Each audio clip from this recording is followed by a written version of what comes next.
1 Corinthians 10:1 and 2. 1 Corinthians 10:1 and 2. Moreover, brethren, I would not that ye should be ignorant. I want you to know, brethren, you should understand, my brothers.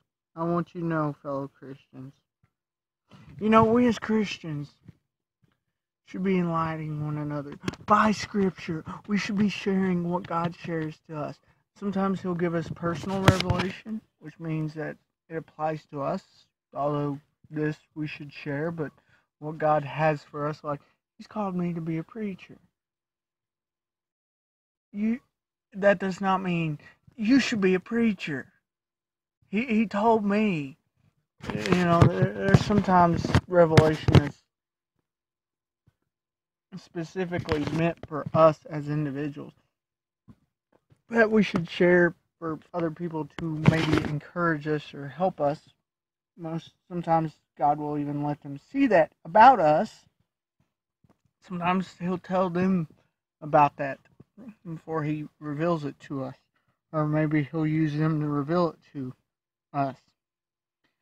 But His universal will for all Christians is Scripture. The other is shown by Spirit, by other ways. Never go contrary to the Word. That's important, because that's false revelation if it goes according different than Scripture, and that's the ignorance he's fallen into.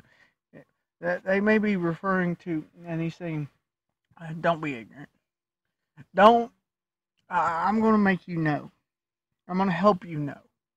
That way you don't follow false teachings, false ways. Think this is on the same level as the resurrection, because it's not.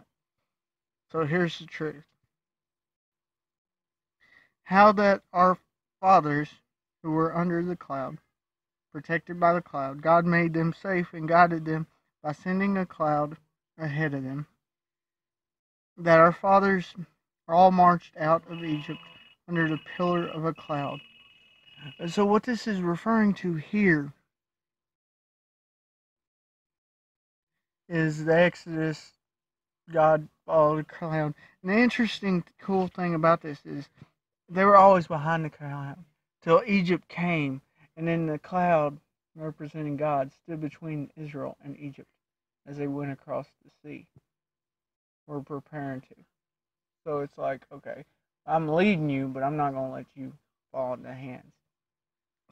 So this is all in remembrance of what Paul's bringing to the church of Corinth by mentioning this.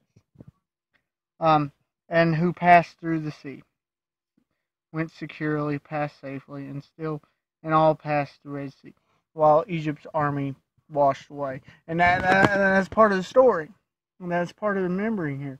The fact that Israelites were able to cross the Red Sea, but Egypt wasn't. And that's an overlooked part of the miracle as well.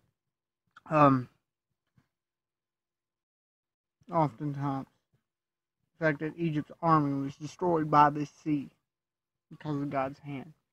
Who were all baptized unto Moses, immersed, all as it were, all accepted baptism as followers of Moses. They all underwent baptisms as followers of Moses in the cloud, and the sea. And so this symbolizes their baptism. This symbolizes what God's used to do them. This symbolizes them following Moses as Moses followed God. We should follow Christ to follow the Lord. And baptism shows that.